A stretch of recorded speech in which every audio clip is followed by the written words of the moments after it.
Olá, boa noite. Seguimos aqui em Os Pingos dos Is com a cobertura sobre o Papa Francisco, morto nesta segunda-feira. Segundo o seu testamento divulgado pelo Vaticano, o pontífice deseja ser enterrado na Basílica de Santa Maria Maggiore, local onde demonstrou afeto e passava para orar sempre após as internações, antes de ir ou ao retornar de viagens. Ele pede que o sepulcro deve estar na terra, simples, sem ornamentos especiais e com a única inscrição, Franciscus. No documento, o Papa também revela seu sofrimento nos últimos dias, afirmando que ofereceu um momento de dor ao Senhor pela paz no mundo e pela fraternidade entre os povos. Segundo seu relatório, Francisco morreu por AVC e insuficiência cardíaca às 2h35 da manhã desta segunda-feira, no horário de Brasília, às 7h35, pelo horário local. Bom, dando continuidade então a essa cobertura, todos os desdobramentos também, os comunicados que vão surgindo em relação ao Vaticano, nós vamos te informar. E conosco nessa cobertura, já começo acionando o Roberto Mota, que segue aqui com a gente, falando, né, sobre o Papa Francisco, que deixou todo um legado, né, Mota? Boa noite. O Papa Francisco liderou a igreja por 12 anos. Boa noite, David, boa noite aos meus colegas de bancada, boa noite à nossa audiência. Ele foi o primeiro Papa jesuíta e o primeiro Papa latino-americano. Seu pontificado foi marcado por preocupações com o meio ambiente, inclusão, desigualdades sociais e diálogo interreligioso, especialmente com o Islã. O Papa Francisco enfrentou resistência de sentores conservadores por sua postura considerada progressista e por suas críticas ao capitalismo neoliberal.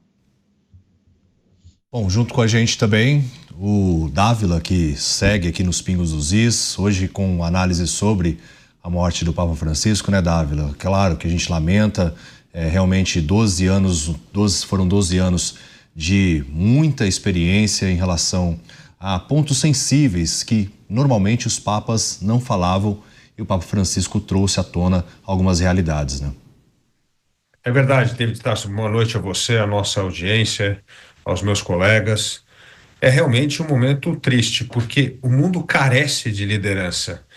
E Papa Francisco era uma liderança importante, uma liderança que tinha a grande habilidade de se conectar com as pessoas sem populismo, tratar dos temas prementes, como bem lembrou o Mota, a questão do meio ambiente, imigração, desigualdade social, e sempre de uma maneira muito apostólica, no sentido que ele entendia que a igreja precisava voltar a pregar, né? Precisava sair um pouco das muralhas do Vaticano, da certa burocracia da fé, e voltar às ruas, a se conectar com as pessoas, a conversar com o povo. Então ele tinha uma liderança moral muito importante e sempre dizendo o que acredita, não querendo fazer média com ninguém, nenhum líder do mundo.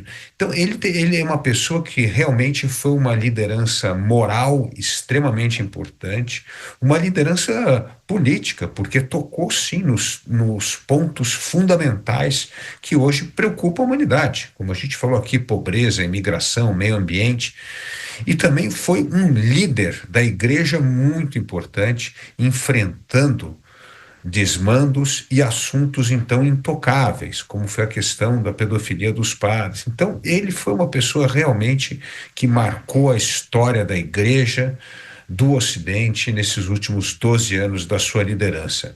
E a perda de um líder dessa magnitude deixa, sim, um vazio, não só entre os católicos, mas no mundo que busca referência nos seus líderes. E no nosso time aqui também, Cristiano Beraldo, e é exatamente isso que o Dávila acabou de citar, né? Ele não só pregava a humildade, ele também era uma pessoa humilde. Foi um dos poucos papas, eu até não me lembro de outro, que recusou a residência oficial, ficou numa residência mais simples, onde normalmente eram recebidos os hóspedes. Agora, no testamento, dizendo que quer ser sepultado em algo simples, sem ostentação, realmente um Papa que pregava, mas também que agia com muita humildade, né, Brealdo? Sem dúvida, David. Boa noite a você, boa noite ao Mota, ao Dávila, boa noite à nossa audiência que nos prestigia diariamente aqui nos Pingos nos Is.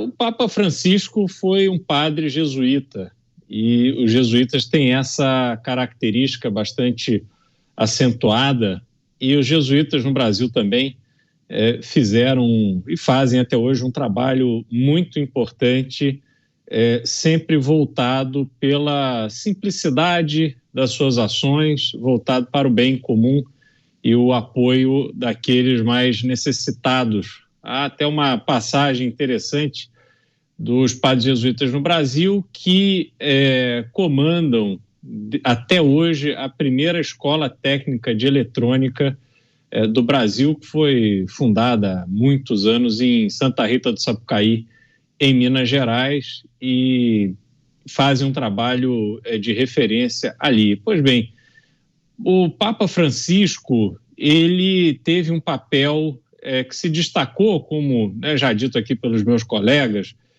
pela sinceridade, a forma bastante objetiva e direta com que se manifestava em relação a assuntos não apenas aqueles ligados à igreja, mas também à cena política. E aí reside a polêmica, digamos assim, que a gente, para extrair o que há melhor dessa análise, dessa reflexão, nesse momento de perda e de tristeza pela partida de um homem simples, mas muito grandioso no exercício do seu papel, mas fica essa avaliação, não é? Qual é o propósito do Papa, além do trabalho para a Igreja?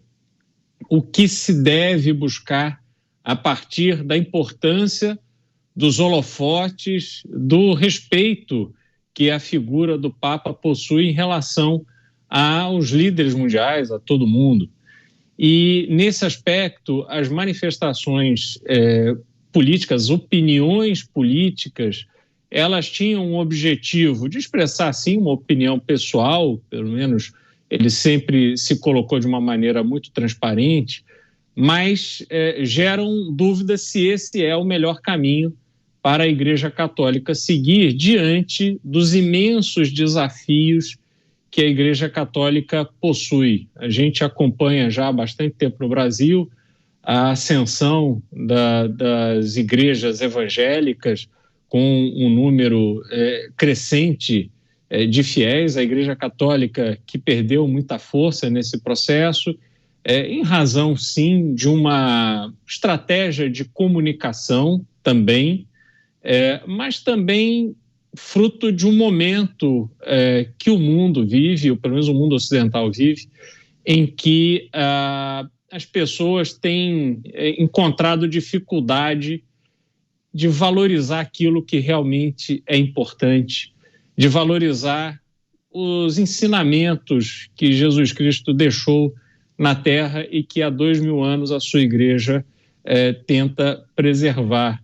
Eu vejo a Igreja Católica como uma boia de salvação e não como um corpo que vai se moldando conforme a situação do ser humano em geral. As pessoas precisam trabalhar a sua fé, no meu ponto de vista, eu como católico, no sentido de enxergar que a Igreja Católica passa essa mensagem, essa diretriz de vida que nos preserva de muito sofrimento, de muitas provações, e que ali sim a gente consegue colocar a nossa vida no rumo certo. Espero que o próximo Papa, ao chegar, traga consigo também esses valores de forma muito evidente, externe isso sem preocupação de críticas ou de eventuais reprimendas, para que a Igreja Católica resgate a sua essência cada vez mais. Pois é, vocês citaram, a questão política, ele era muito ativo, conversava com as lideranças, os chefes de Estado, até Antes, um dia antes dele morrer, J.D. Vance, vice-presidente dos Estados Unidos, esteve com ele.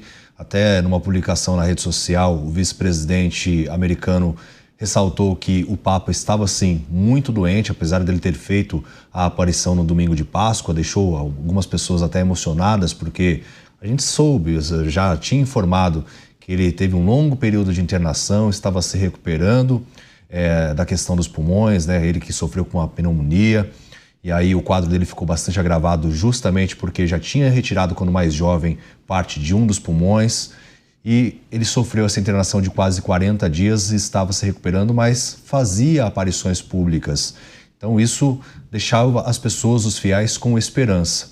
E mesmo com o estado debilitado, ele continuou dialogando, porque uma das questões que o preocupava bastante eram as deportações em massa nos Estados Unidos, Mota.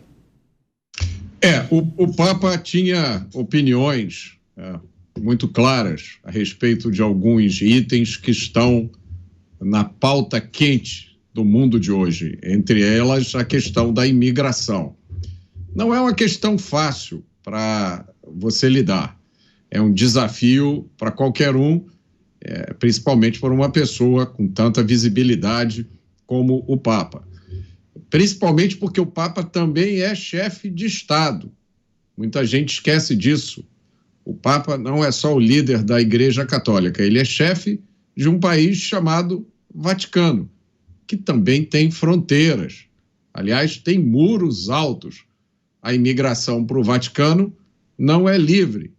Então, essa crítica à imigração, às restrições à imigração, valeu algumas críticas ao Papa. É uma posição muito difícil, porque o Papa teve dois predecessores muito marcantes. O Papa que veio imediatamente antes dele foi Bento XVI, um alemão, Joseph Ratzinger, que foi Papa durante 8 anos. Ratzinger era um teólogo muito respeitado, conservador, que teve uma relação tensa com a chamada teologia da libertação. O cardeal, então Papa Ratzinger, Bento XVI, renunciou em 2013. Foi a primeira vez que isso aconteceu em muitos séculos. E antes de Bento XVI, o mundo conheceu João Paulo II, que teve um dos pontificados mais longos da história. João Paulo II foi Papa durante 26 anos. Ele foi o Papa Pop, ele foi uma figura carismática que usou como ninguém o poder da comunicação em escala global. João Paulo II era polonês, ele foi o primeiro Papa não italiano em 455 anos. E João Paulo II teve um papel fundamental na queda do comunismo no leste europeu.